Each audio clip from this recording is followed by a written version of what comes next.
Imagine this. You have a big dream. You want to create something the world has never seen before.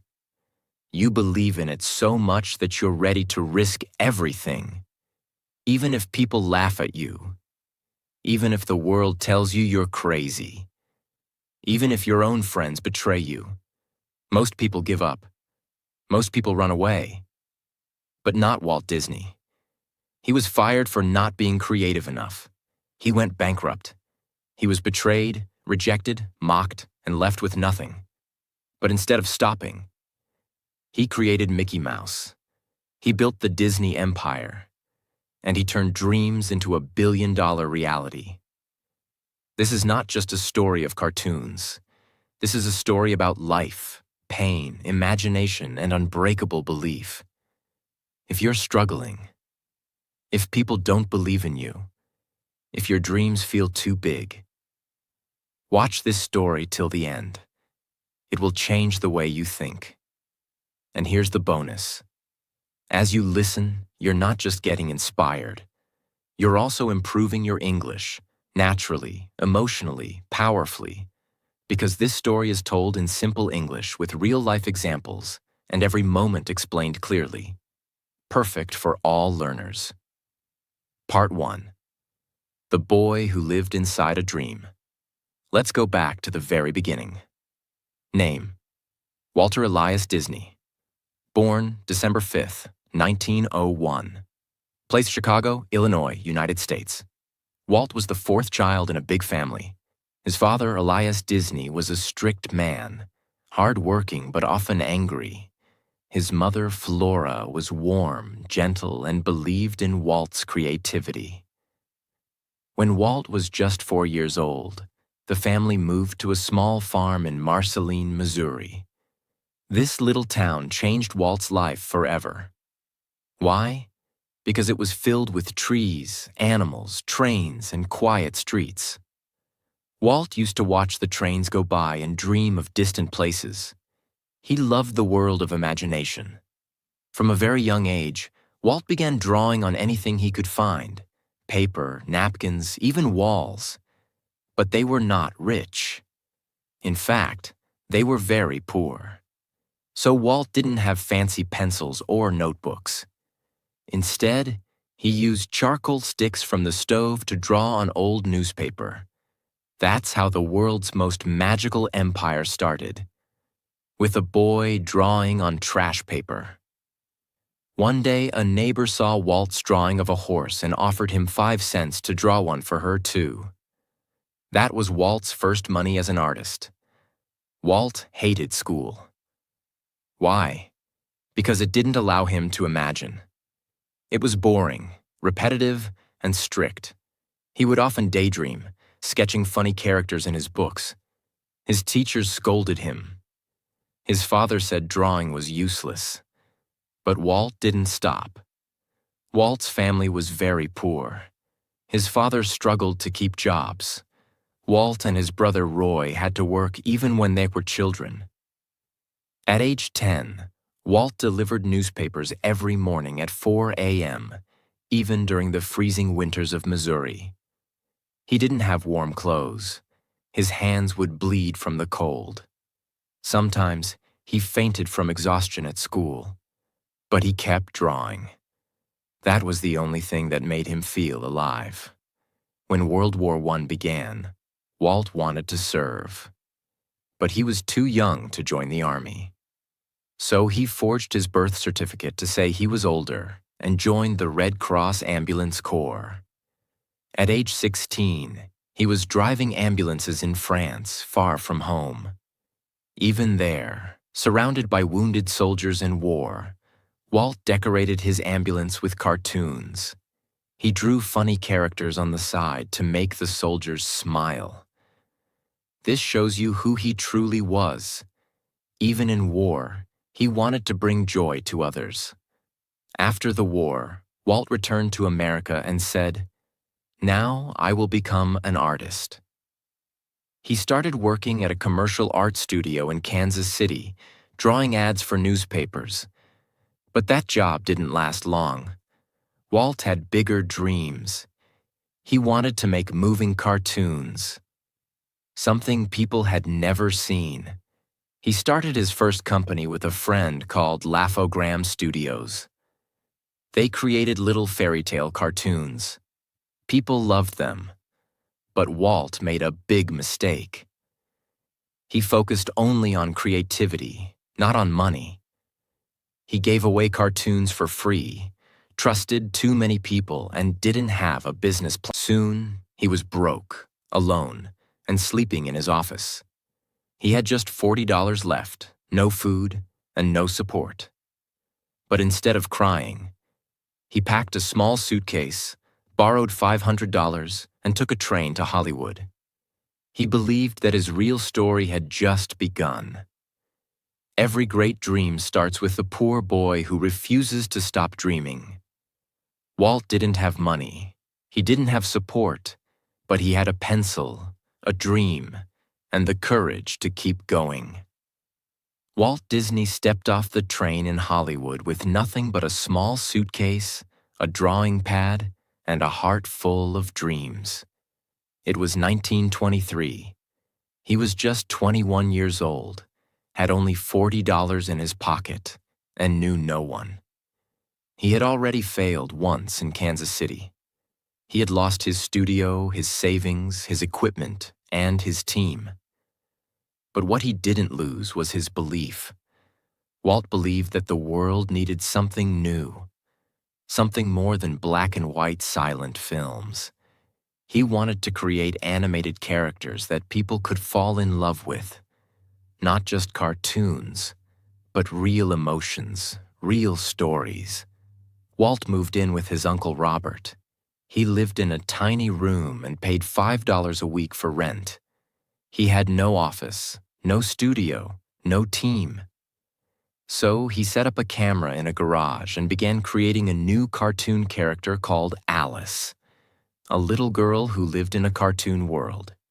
He sent the short film called Alice's Wonderland to a company in New York called Margaret Winkler Productions. To his surprise, they loved it and offered him a contract. But here's the thing. Walt needed help. He couldn't do this alone. Walt called his older brother Roy, who was recovering from tuberculosis in a veterans hospital. Roy believed in Walt. He always had. So even though he was sick and had no money, Roy said, "Let's do it together, Walt." That's how they formed the Disney Brothers Studio, the company that would later become the Walt Disney Company. They set up their tiny studio in a back office at 4651 Kingswell Avenue, Los Angeles. The rent was $10 a month. They worked day and night, sleeping very little, hand-drawing every single frame. Alice became a small success. Not big money, but enough to survive. Walt felt hopeful again. But destiny had another test waiting. In 1927, Walt wanted to create a new character, something fun, happy, and full of energy. That's how Oswald the Lucky Rabbit was born. Oswald had big ears, long legs, and a funny smile. He quickly became very popular. Audiences loved him. But Walt had made one big mistake. He didn't own Oswald. The rights were held by the distributor, Universal Pictures. In 1928, Walt traveled to New York to negotiate a higher budget for Oswald. He was excited. He thought he was about to grow his business. But when he entered the office, he was stabbed with words he never expected. The executive said, "Walt, we've hired most of your animators behind your back. You no longer own Oswald. We do. If you want to keep working, you'll work for us, as our employee." Walt was shocked. His own team, people he had trained and trusted, had been bribed and taken away by the company. He had lost everything again. No characters, no studio, no team, no money. He walked out of that building silent, with tears in his eyes. Most people would have given up right there. But Walt didn't. Walt boarded the train back to California. His heart was broken. His company was falling apart. His dreams were stolen. Again. But he didn't let that train ride become the end of his story. Instead, he let it be the beginning of something unforgettable. He sat down with a notebook and started drawing. He thought, "They stole my rabbit. I'll make a mouse, a happy mouse, a smart mouse, a mouse who never gives up, just like me." And there, on that train ride, Walt Disney created Mickey Mouse. Walt knew this time he had to protect his creation. He and Roy quickly filed copyrights for Mickey Mouse under Walt's name. No one could steal him now. But there was a problem. No one wanted to buy the cartoon. Mickey was too new, too different, and Walt had no money to promote him. He kept going anyway. They released a short cartoon called Plain Crazy, but no one noticed. Then came The Gallopin' Gaucho. Again, very little attention. Walt was running out of time and money. So he took a risk. He added something no cartoon had ever done before: sound. In 1928, Walt released Steamboat Willie, the first ever cartoon with synchronized sound. It wasn't just sound effects. The characters spoke. They laughed, whistled, and sang. Audiences were blown away.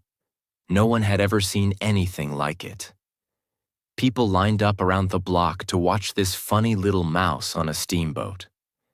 Mickey Mouse became an instant superstar.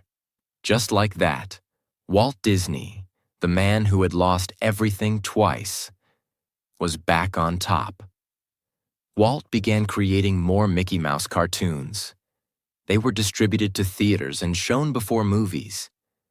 Each short film brought in thousands of dollars. Walt and Roy finally had profit. They hired more animators, bought better equipment, and opened a proper studio on Hyperion Avenue in Los Angeles. But Walt wasn't satisfied. He didn't want to just make cartoons. He wanted to build a world, a place where imagination had no limits. When everything was taken from him, even his own creation, Walt didn't cry, complain, or quit. He went back to the drawing board and created something better. They stole his rabbit. He gave the world a mouse. And that mouse became a legend. This part of Walt's story is not just about cartoons. It's about how to fight back after betrayal, how to protect your dream, and how to create something unforgettable when you're broken. Part 2. The Mouse Who Conquered the World. And a Dream That Nearly Killed Him. After the world fell in love with Mickey Mouse through Steamboat Willie, Walt Disney was finally climbing out of darkness. The betrayal of Oswald still hurt. But now, Walt had something he truly owned. Mickey Mouse wasn't just a character. He was a symbol of survival. A little mouse with a big heart.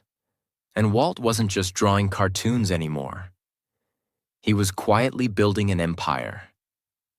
With the money from Mickey Mouse cartoons, Walt and Roy bought a new office on Hyperion Avenue in Los Angeles. It was small at first, just a few rooms, a few desks, and a small team. But Walt treated it like the beginning of a kingdom. He hired more animators. He pushed them to be better, to do things no one had ever done. He wasn't focused on short-term success. He was obsessed with what could be possible. And that's when he started dreaming of something much bigger. Walt didn't stop at Mickey. He gave Mickey a girlfriend, Minnie Mouse, and she quickly became loved by fans all around the world. Then came more characters. Goofy, the silly dog who was always clumsy. Pluto, Mickey's loyal pet. Donald Duck, the angry, funny duck with a loud voice. Each one became iconic. But here's something most people don't know. Walt Disney voiced Mickey Mouse himself in the early years. Yes, that cheerful, squeaky voice, that was Walt's own voice. He wasn't just the creator. He was Mickey. As Mickey's popularity exploded, Walt and Roy began licensing the character. They started with small things: pencils, lunchboxes, notebooks, and watches. Then came Mickey Mouse dolls, books, posters, even clocks and toys. Soon, Mickey Mouse merchandise was earning over $1 million a year, which was a massive amount of money in the 1930s. That's over $20 million today. But Walt didn't care much about the money. He didn't buy big houses or expensive clothes. He reinvested almost everything back into the studio. Why? Because Walt had a new dream. A dream that everyone thought was impossible. In the early 1930s, Walt began talking about making the first full-length animated feature film. No one had ever done it before. Movies at that time were live action, real people, real sets. Cartoons were just short, funny clips, usually 5 to 7 minutes long. When Walt told people he wanted to make a 90-minute animated movie, people in Hollywood laughed. They called it Disney's Folly. Even Roy and his wife Lillian Disney were worried. Why? Because it was going to cost more than $250,000. And that was just the early estimate. For comparison, most animated shorts cost under $20,000. But Walt didn't care. He said, "This is going to change the world. People will sit down and cry over a cartoon." No one believed him, but he moved forward anyway. Walt chose Snow White and the Seven Dwarfs as the story for his film. It was a classic fairy tale, with love, danger, magic, sadness, and hope. But turning it into a cartoon wasn't easy. Walt pushed his team to go beyond anything they'd done before. New techniques in animation: depth, shadows, motion. Detailed character expressions, full orchestral music score, hand-painted backgrounds, over 2 million individual drawings. The budget quickly grew from $250,000 to $1.5 million. Walt had to mortgage his house and borrow money from banks. The stress nearly broke him. He lost weight. He couldn't sleep. He started having nervous breakdowns. People around him were terrified. If Snow White failed, the entire studio would shut down. Everyone would lose their jobs. Walt would lose everything. But he didn't slow down. He said, "This is not a cartoon. This is a story about the human heart." The premiere of Snow White and the Seven Dwarfs took place at the Carthay Circle Theater in Los Angeles. The audience was full of celebrities, critics, filmmakers, all curious, some still mocking the idea. But as the movie played, the theater went silent. People started crying during the sad scenes. They laughed, they gasped, they cheered. At the end, they gave Walt Disney a standing ovation. Many had tears in their eyes. A cartoon had made grown men cry. A cartoon had told a real story, with emotion, pain, love, and joy. The impossible had happened. Snow White was a massive box office hit. It earned over $8 million. In the middle of the Great Depression. That's more than $160 million today. It became the highest-grossing sound film at that time. Walt paid back every loan. He gave bonuses to his team. He bought new land and began building a bigger studio in Burbank, California. But most importantly, he proved that animation was not just for kids. It was an art form. In 1939, Walt was given a special Oscar for Snow White. 1 full-size Oscar and 7 miniature ones representing the dwarfs. But he didn't stop there.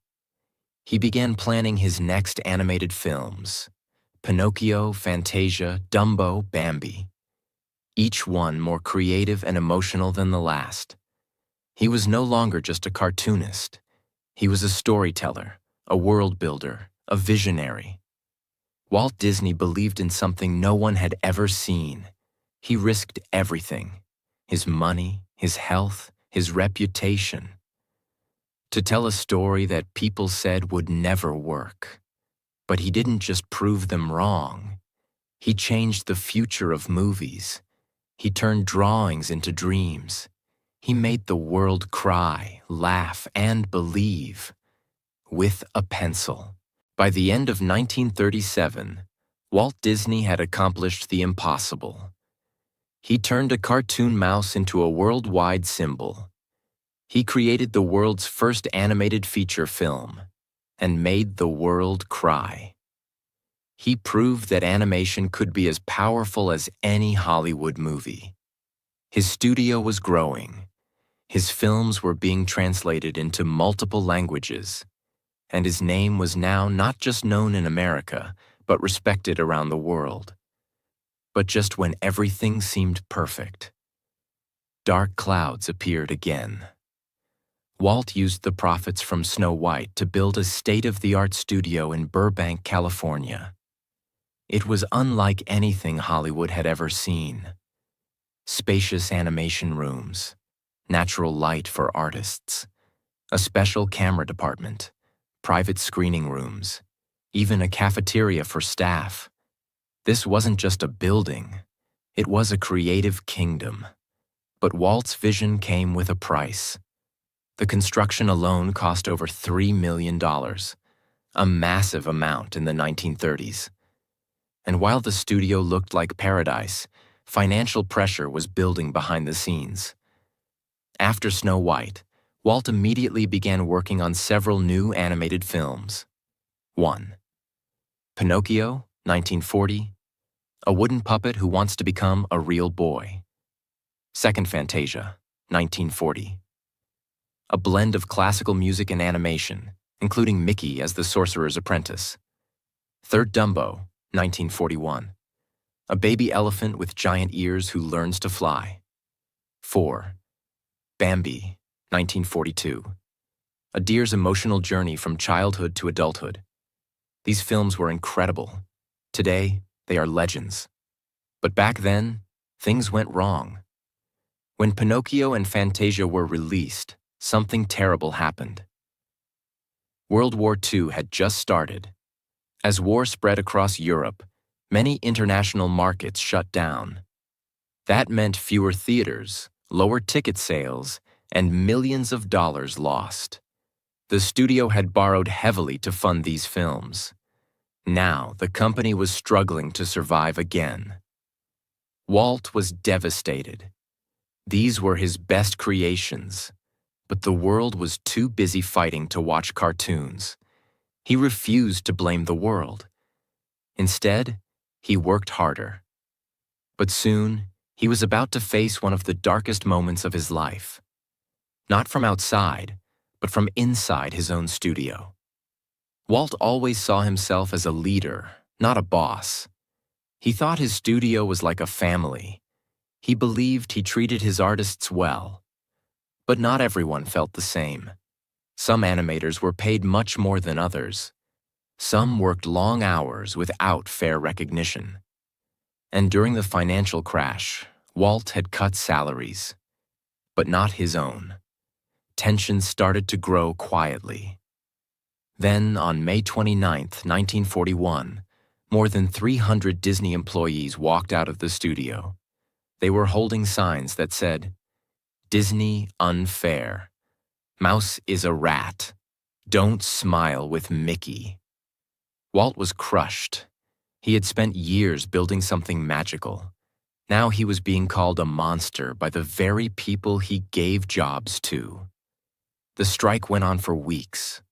Walt was under pressure from newspapers, studios, investors, and even the U.S. government to settle the conflict. He was also emotionally breaking. This was not just about business. For Walt, This was personal. He felt betrayed, misunderstood, and deeply alone. So his doctor, and even his wife Lillian, told him to step away. He needed distance. That's when Walt accepted a government invitation to travel abroad as a goodwill ambassador to Latin America. He left the company in Roy's hands. For the first time in years, Walt Disney stepped away from the studio he built. During World War II, the Disney studio stopped most of its feature film work. Instead, they made military training films, war propaganda cartoons, and public safety animations. Mickey Mouse, Donald Duck, and Goofy were shown in army uniforms. These cartoons weren't about fun. They were about helping soldiers and educating the public. The U.S. government paid Disney to make these films, which helped the studio survive financially during the war. Walt didn't enjoy it, but he did it because he believed in supporting the country. And he knew. To dream again, first we must survive. Even while his studio was doing war work, even while he was recovering from betrayal, Walt was thinking about something completely new. He had noticed something during his travels, and even while visiting small amusement parks with his daughters, Diane and Sharon. He hated how dirty, cheap, and boring they were. He thought, what if there was a place where families could go together, where dreams felt real, where stories came to life? An amusement park, but like nothing anyone had ever seen. A place where people didn't just watch the magic. They lived inside it. That idea began to grow quietly inside him, while the world saw Mickey, Pluto, and Goofy on screen. Walt was secretly sketching castles, rides, worlds, and lands on napkins and notepads. People thought he was just recovering from stress. But what he was really doing was building the future. Walt Disney survived global war, financial collapse, and personal betrayal. He lost his team. He lost his peace. He lost his spark. But instead of giving up, he started imagining a world no one had ever seen. When people expected him to retire, he began dreaming harder than ever. Because that's who Walt was.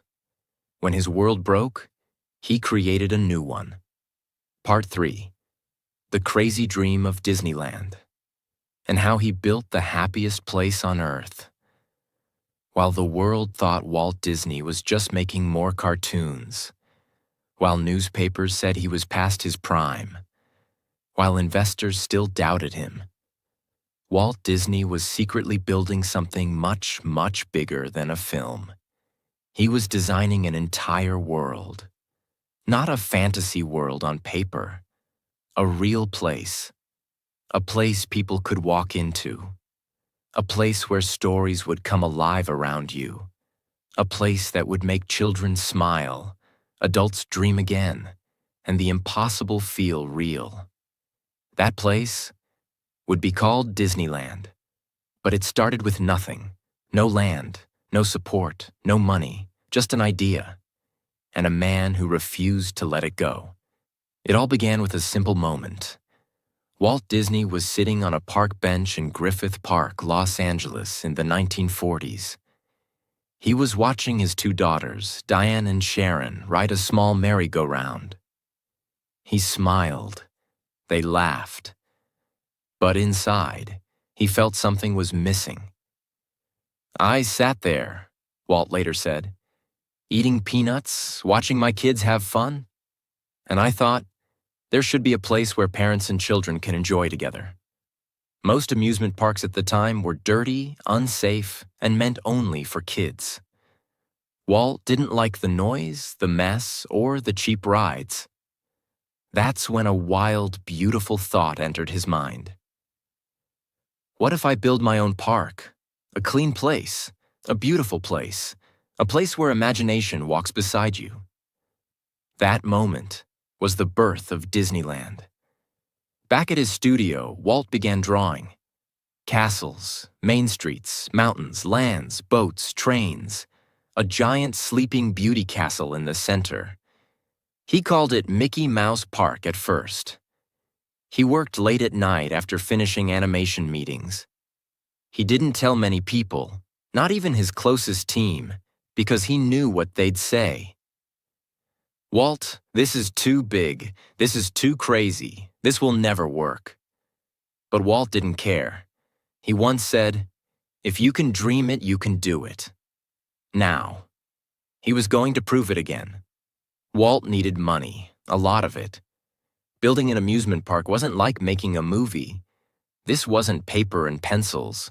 This was land, cement, steel, rides, water systems, electricity, parking, and thousands of employees. The cost would be over $17 million. In the 1950s. That's equal to more than $190 million today. Walt tried to get bank loans. They said no. He asked investors. They laughed. Even Roy Disney, his own brother, told him this was financial suicide. But Walt didn't stop. He said, "I'm not asking for permission. I'm building the future." So he made a dangerous decision. Walt Disney made a brilliant deal with ABC, a television network that needed new content. He said, "I'll make you a weekly TV show. You help fund my theme park." ABC agreed. They invested $500,000 in Disneyland and gave Walt a 1-hour weekly slot on national TV.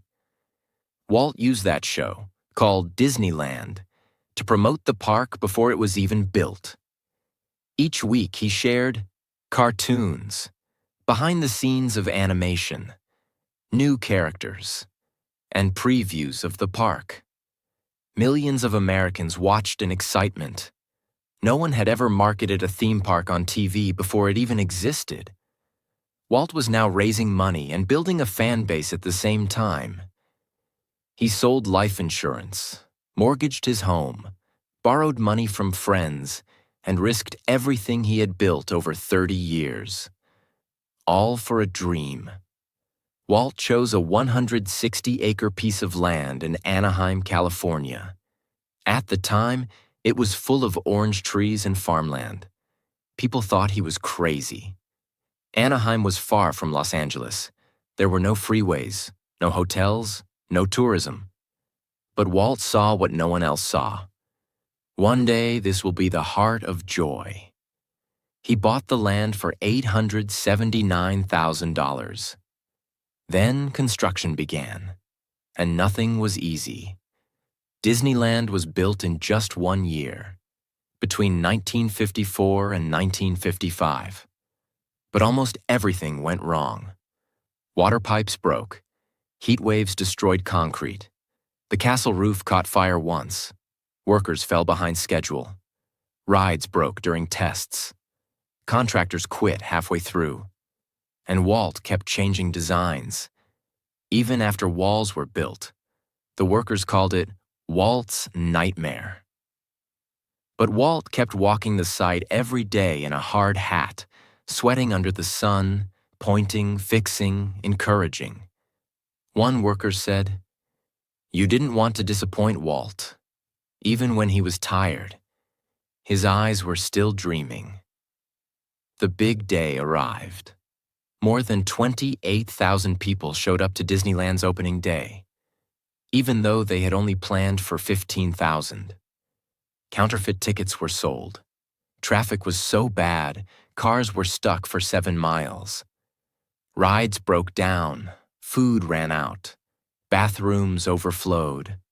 High heels sank into the fresh asphalt because it was still hot. The media called it Black Sunday. Some said the park would fail within a year. But Walt said nothing. He simply fixed everything. Within weeks, the problems were solved. Within months, crowds kept growing. And within a year, more than 3.5 million people had visited Disneyland. Disneyland was a miracle. It had themed lands like Main Street, USA, a vision of Walt's childhood town. Adventureland, with jungle cruises and wild stories. Fantasyland, home of Peter Pan, Snow White, and Sleeping Beauty. Tomorrowland, a future of rockets, science, and space. Frontierland, cowboys, trains, and the Wild West. Every corner had music, detail, color, smells, characters, and magic. It was not just a park. It was a living dream. Walt said, "Disneyland will never be completed. It will continue to grow, as long as there is imagination left in the world." Walt Disney built a world, while everyone said he was crazy. He risked his company, his house, his savings, and his health. But in the middle of dirt and chaos, he saw a castle. And where others saw oranges, he planted imagination. Disneyland wasn't built with money, it was built with belief. Part 4. The Final Dream, and how Walt Disney built a world that never dies. Disneyland was a living dream, but Walt Disney was not done. In fact, just months after Disneyland opened, he had already started dreaming again. He had created movies. He had changed animation. He had built the first magical kingdom. But now, he wanted to create an entire city, a city of the future, clean, safe, organized, full of technology, parks, public transport, and opportunity. He called it EPCOT, the Experimental Prototype Community of Tomorrow. And he was ready to build it. Walt didn't want to just entertain people anymore. He wanted to improve the way they live. He looked at the problems of American cities in the 1960s: traffic, pollution, crime, overcrowding. And he thought, we can do better. He imagined people living in beautiful homes, safe and fast transportation with monorails and people movers, a central dome city filled with community, innovation, and education. No cars in neighborhoods, only walking paths and trains. A place where technology and humanity grow together. Walt said, "Epcot will always be in a state of becoming. It will never be completed, but it will always show the world what can be." He bought 27,000 acres of land in Florida. Yes, 27,000, which is twice the size of Manhattan. But very few people knew what he was doing. He bought the land in secret, using fake company names to keep the price low. When news broke, people were shocked.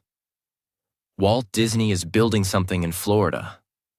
But what exactly? Walt was working day and night. He was holding secret planning meetings. He was sketching maps, models, and city plans. He was recording videos of himself explaining the vision of Epcot. Even at age 64, Walt was still more creative than anyone alive. But something was silently happening inside his body. Something dangerous. Something final. Walt Disney had been a heavy smoker for most of his life. Even during studio meetings, he would hold a cigarette in one hand and a pencil in the other. In November 1966, he went to the hospital for a minor neck injury. Doctors took an X-ray and found a dark spot on his left lung. It was lung cancer, and it was already spreading. Walt kept it private. He didn't want anyone to panic. He told very few people. Even some of his team didn't know. He quietly began treatment, but his body was weakening. He kept working anyway. Even from his hospital bed, he had sketches, maps, and papers around him. He had the model of Epcot placed on the ceiling above him, so when he looked up, he could see his city. Roy Disney later said, "Even in his last days, Walt wasn't thinking about death. He was thinking about what the world could become." Walt Disney died on the morning of December 15, 1966, just 10 days after his 65th birthday. The man who changed childhood, cinema, storytelling, and imagination closed his eyes quietly in a hospital room in Los Angeles. No big ceremony, no speeches, no cameras, just silence. The newspapers announced his death with shock. Some headlines read, "Walt Disney, father of Mickey Mouse, dies. The world has lost its greatest dreamer."